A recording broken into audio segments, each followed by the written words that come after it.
Now for Mélanie Joly. She's the Economic Development Minister, oversees tourism, and is also a member of the COVID-19 Cabinet Committee. Minister, thanks very much for being with us. Thank you, John. It's a pleasure. Let's start. Obviously, you've heard reactions like the one we just shared. A lot of different people reacting to the latest travel and tourism-related aid. Can you tell us a little bit more on why you felt that was the effective approach, the way by which you laid out some new measures this week? Well, of course, I agree with the fact that this is a great sector. It employs, just before the pandemic, it employed 1.8 million Canadians, and it's 4% of all the jobs in the country, so it's extremely important. And obviously, because of the border closures, because of the public health advice that we've been getting, and this entire pandemic has had an impact on the sector. And so we needed to step up. We did so through different measures, from the wage subsidy that is up to next summer, and that is now up to 75% of the workforce payments. And also we came up with new measures with the rent and fixed cost support for hard-hit businesses, and also liquidity measures through a loan that would be having a 10-year term and very low interest rates. So I think that is very, very helpful for hotels, travel agencies, and tourism operators. Well, you raise a good point. I mean, it is very challenging to just look at one program and say, is that the fix? There's all these different elements that go into running a business, and you guys had updates on all of that this week. Do you have any internal forecasts or estimates on, for example, how many travel and tourism jobs the government might be able to help avoid losing or to save ultimately through all of these efforts? Well, I don't have the number of jobs. What I know, though, is overall in the economy, we've been able to nearly support 4 million jobs through the wage subsidy. What I know also is since the beginning of the pandemic, more than 300,000 people in the travel and tourism sector have lost their jobs. So definitely that's our goal, to make sure that these people can have a job. And what we also know is that we've really put $9.7 billion to support the tourism sector since the beginning of the pandemic through a series of measures, which I've just mentioned.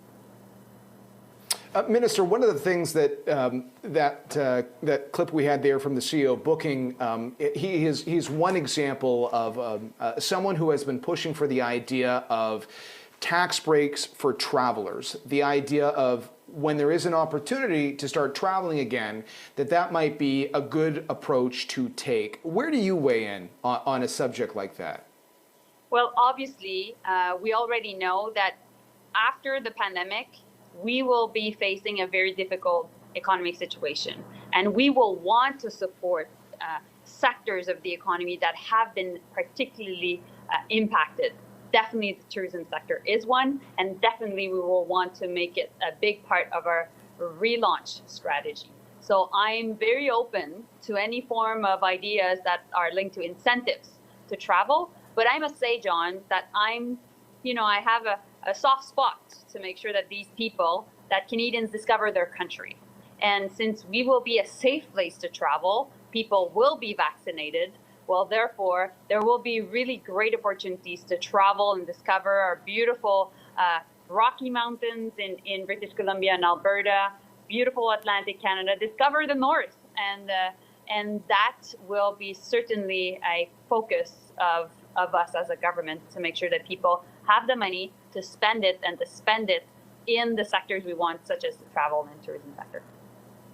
Well, let's spend another minute on that, Minister, because obviously as part of the update this week, we heard about a lot more potential spending coming, upwards of $100 billion over the next 3 years in various forms of support. Are you saying that there might be money that's allocated to encourage tourism within Canada, and Canadians starting by traveling a lot more within the country and spending money that way, as opposed to the issue of, people coming into Canada or Canadians leaving the country as part of their own travel? Well, all the G7 countries are looking at their stimulus and seeing what they will be doing once the population is vaccinated and it's safe to really relaunch the economy.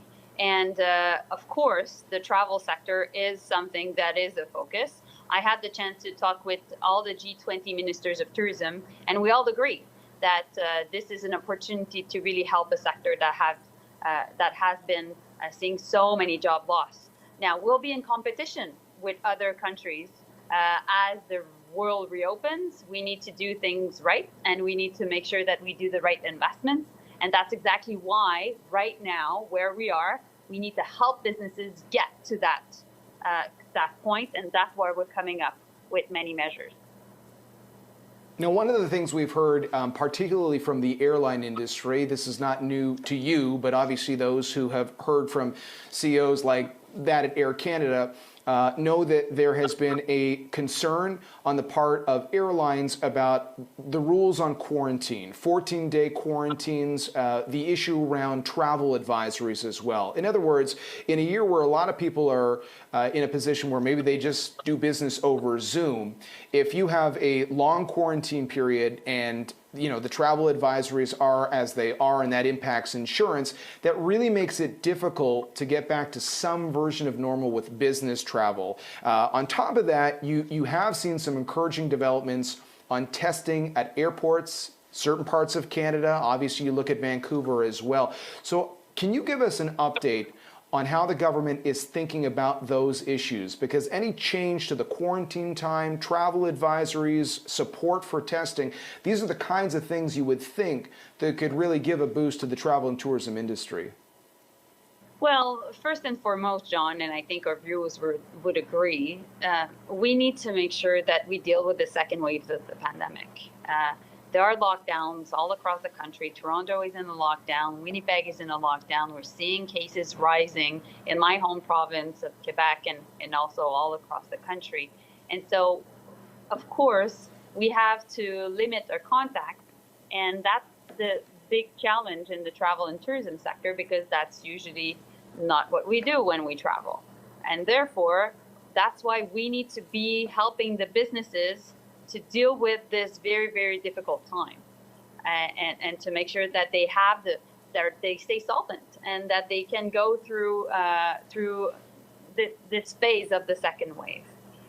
Of course, we will want to make sure that we position Canada as a very healthy place to travel afterwards. And of course, we will want to support many initiatives. And I'm very favorable to the different initiatives that we've seen at the Calgary airport and the Vancouver airport. But meanwhile, of course, we have to make sure that people abide by the public health advisory, public health experts' advice. And I think that's the best way to make sure that our economy is sustainable while we're dealing with the pandemic. Minister, I just want to circle back on something you said earlier. It sounded like you said sectors we want. Is the government in a situation where it has to pick so-called winners and losers, different industries, depending on where you think the aid is needed most? I think that obviously we are facing, after this pandemic, we will be facing a very specific economic situation, which is different from other recessions we've gone through, because it is linked to the fact that we've been dealing with a pandemic. So obviously we will be analyzing exactly what is important for us to do in terms of economic stimulus. What the Minister of Finance has said in her fall economic statement on Monday was that we were already making some important down payments, which are linked to, for example, the green economy, making sure that people can use money to retrofit their houses, making sure that we're going ahead with greening our spaces by having 2 billion trees planted, also with different ways to support our families through the Canada Child Benefit. So there are different down payments that are being done, but we need to work on developing a plan.